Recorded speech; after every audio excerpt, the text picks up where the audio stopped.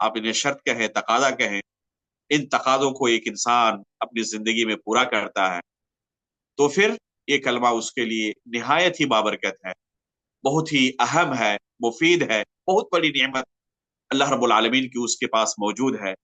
لیکن اگر ان تقاضوں کو پورا نہیں کرتا تو جس قدر ان تقاضوں کو ایک انسان پورا نہیں کرے گا، جس قدر اس کی زندگی میں یہ تقاضے کم ہوتے جائیں گے، یہ کلمہ بھی اسی طرح اس کے لیے کم نفع بخش ہوتے جائیں گے، یہاں تک کہ ایسا بھی ہو سکتا ہے کہ آگے بڑھتے بڑھتے بڑھتے بڑھتے ایسا بھی عقیدہ رکھنے لگے یا ایسا عمل کرنے لگے جس سے یہ کلمہ اس کی زندگی سے ختم ہو جائے۔ چنانچہ بہت سارے ایسے اعمال ہیں، بہت سارے ایسے عقائد ہیں جنہیں علماء نے بیان کیا ہے کہ ان عقائد کے رکھنے، ان اعمال کے رکھنے کی وجہ سے ایک انسان دائر اسلام سے خارج ہو سکتا ہے، اس کا یہ کلمہ ٹوٹ سکتا ہے۔ انشاءاللہ پھر کسی دوسرے موقع پر آپ کے سامنے، امید ہے کہ انشاءاللہ شیخ عبداللہ عبدالرشید مدنی حفظہ اللہ آپ کے سامنے ان نواقض کو بیان کریں گے جن سے ایک کلمہ لا الہ الا اللہ ٹوٹ جاتا ہے۔ اللہ رب العالمین سے ہم دعا کرتے ہیں کہ اللہ رب العالمین اس کلمے کی آخری سانس تک ہمیں حفاظت کرنے کی توفیق عطا فرمائے۔ اللہ رب العالمین اس کلمے کے تمام آمین تقاضوں کو، تمام شروط کو پورا کرنے کی توفیق عطا فرمائے۔ آمین۔ آمین قبل رب العالمین وصلی اللہ علیہ نبینا محمد۔ جزاکم اللہ خیرا شیخنا وبارک فیکم وتقبل منکم مساعیکم الجبارہ والجمیلہ۔ اللہ تعالیٰ آپ کی کوششوں کو قبول فرمائے، آپ کے اوقات میں برکت عطا آمین فرمائے۔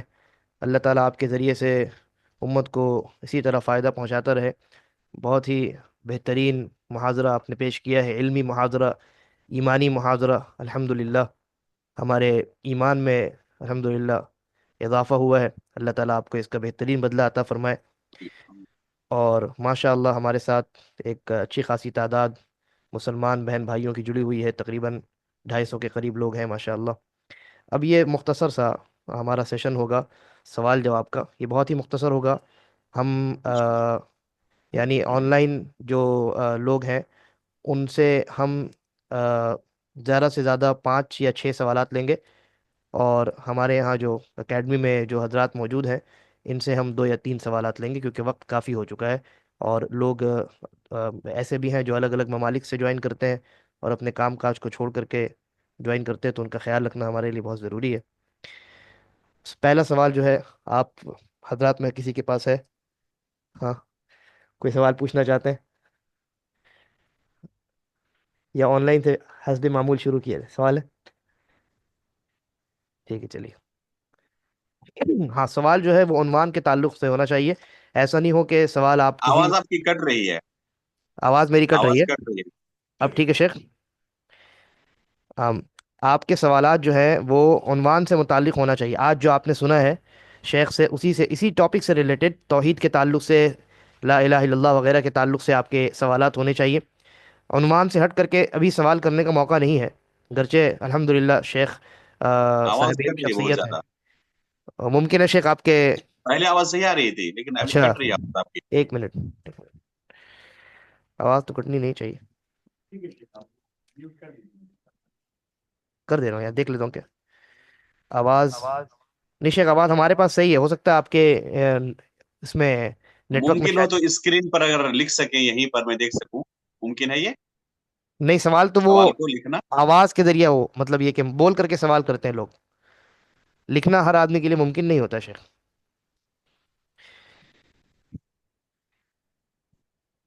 شروع میں آواز بالکل صاف آ رہی تھی۔ ابھی آپ کا موبائل جو ہے وہ ٹیڑھا ہو گیا شیخ۔ اچھا، پہلا سوال کریں گی غزالہ شاہین، آپ سوال پوچھ سکتی ہیں، میں نے آپ کو انمیوٹ کر دیا ہے، سوال پوچھیے۔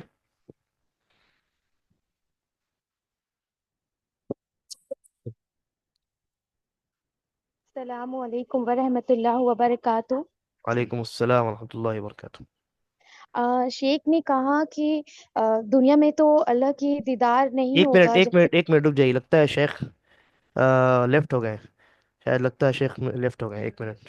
ہاں، ریجوائن ہو چکے ہیں، کر چکے ہیں ریجوائن۔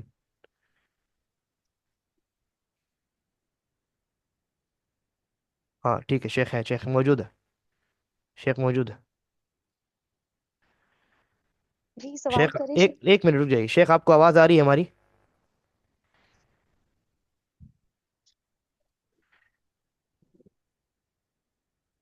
ایک منٹ، لگتا ہے وہ شیخ جو ہے وہ ہٹ نکل چکے ہیں۔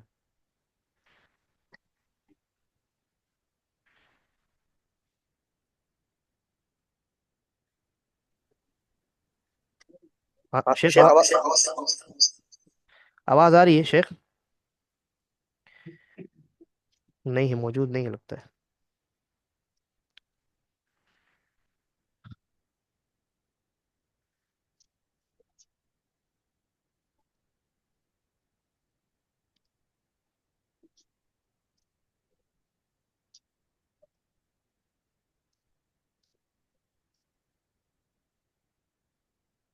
موبائل ہو سکتا ہے شیخ کا آف ہو گیا ہوگا، کیونکہ نیٹ آف ہو گیا ہے، انٹرنیٹ آف ہو گیا، میسج نہیں جا رہے، میسیجز نہیں جا رہے۔ کیا کیا جائے پھر؟ سوال جواب کا سیشن رہنے دیا جائے؟ کافی تاخیر بھی ہو گئی۔ چلیے خیر، ہو سکتا ہے کہ اگلے سیشن میں آپ سوال کر لیجئے گا انشاءاللہ، ٹھیک ہے؟ میں نے شیخ ہاں کو میسج بھی کیا ہے، ہو سکتا ہے ان کا موبائل آف ہو گیا ہوگا، 1 گھنٹے سے چل انشاءاللہ۔ رہا تھا، اور شیخ جو ہے وہ کہیں باہر تھے، باہر سے آ کر کے انہوں نے فوراً شروع کر دیا تھا، تو چارج کرنے کا بھی شاید موقع نہیں ملا ان کو۔ چلیے اللہ تعالیٰ سے استغفار کرتے ہوئے اس مجلس کا اختتام کرتے ہیں۔ سبحانک اللہم و بحمدک، اشہد ان لا الہ الا انت، استغفرک و اتوب الیک، والسلام علیکم ورحمۃ اللہ وبرکاتہ۔